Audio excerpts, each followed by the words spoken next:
Video session के अंतर्गत हम चैप्टर नंबर 13 प्रकाश का परावर्तन एवं अपवर्तन गोलीय सतह से, इसके टॉप 10 एमसीक्यू का अध्ययन इस वीडियो के अंतर्गत करने वाले हैं, जो कि आपके परीक्षा की दृष्टि से बहुत ज्यादा इंपॉर्टेंट है। सबसे पहला प्रश्न संख्या 1 आपका है कि उत्तल दर्पण से परावर्तित किरण का स्वभाव क्या होता है। देखिए, अपवर्तन दर्पण में होगा नहीं तो अपवर्तित होने का कोई सवाल होता नहीं है। अगर हम बात करें सकेंद्रित, तो एक बिंदु पर केंद्रित तो होंगी नहीं, तो ये आपका सकेंद्रित भी कट जाएगा, कोई नहीं भी कट जाएगा।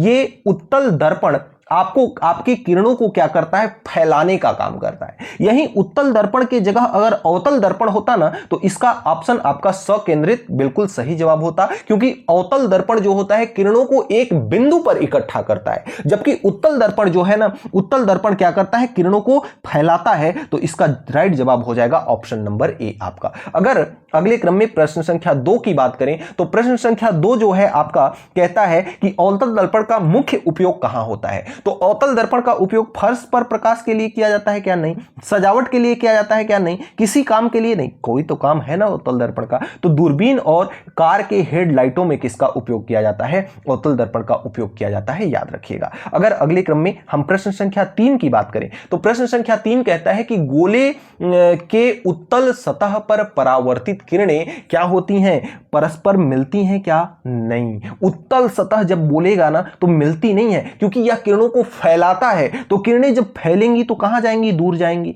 गोलाकार बनाती हैं, नहीं, कोई दिशा नहीं। परस्पर मिलती हैं क्या, नहीं। अवतल सतह अगर होता तो परस्पर मिल जाती, यह संभव था, लेकिन इसमें नहीं मिलेंगी। अगर अगले क्रम में प्रश्न संख्या 4 की बात करें, तो प्रश्न संख्या 4 कहता है कि उत्तल दर्पण में वस्तु की छवि कैसी बनती है। तो उत्तल दर्पण जो होता है वह वस्तु की छवि हमेशा आभासी और कैसा बनाता है, सीधा बनाता है। उत्तल दर्पण में वस्तु की छवि हमेशा कैसी बनती है, आभासी और सीधी बनती है, राइट जवाब।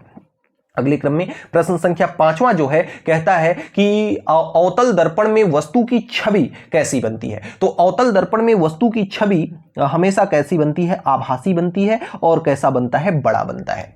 अवतल दर्पण में छवि जो है कैसा बनता है, आभासी बनता है और बड़ा बनता है, ये चीज आप याद रखिएगा। अगर अगले क्रम में प्रश्न संख्या 6 की बात करें, तो कहता है उत्तल दर्पण का मुख्य लाभ।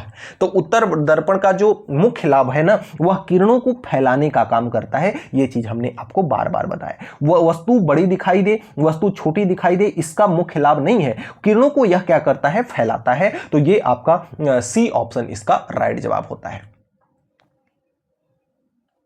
अगर अगले क्रम में प्रश्न संख्या 7 की बात करते हैं, तो प्रश्न संख्या 7 है कि प्रकाश का अपवर्तन किस सतह पर अधिक होता है। तो प्रकाश का अपवर्तन जो है ना, गोले के सतह पर क्या होता है, सबसे अधिक होता है। गोले के सतह पर, गोले का उत्तल सतह पर जो प्रकाश का अपवर्तन है वह क्या होता है, सबसे अधिक होता है। अगर हम अगले क्रम में प्रश्न संख्या 8 की बात करते हैं, तो आभासी छवि बनाने वाले दर्पण। तो आभासी छवि दोनों ही दर्पण बनाते हैं, उत्तल और अवतल दोनों ही क्या बनाते हैं, आभासी प्रतिबिंब बनाते हैं। अगर हम बात करें प्रश्न संख्या 9 की, तो यह कहता है कि गोले का अवतल सतह में प्रतिबिंब कैसा बनता है। गोले के अवतल सतह में प्रतिबिंब जो हमेशा कैसा बनता है, तो हमेशा बनता है प्रतिबिंब छोटा।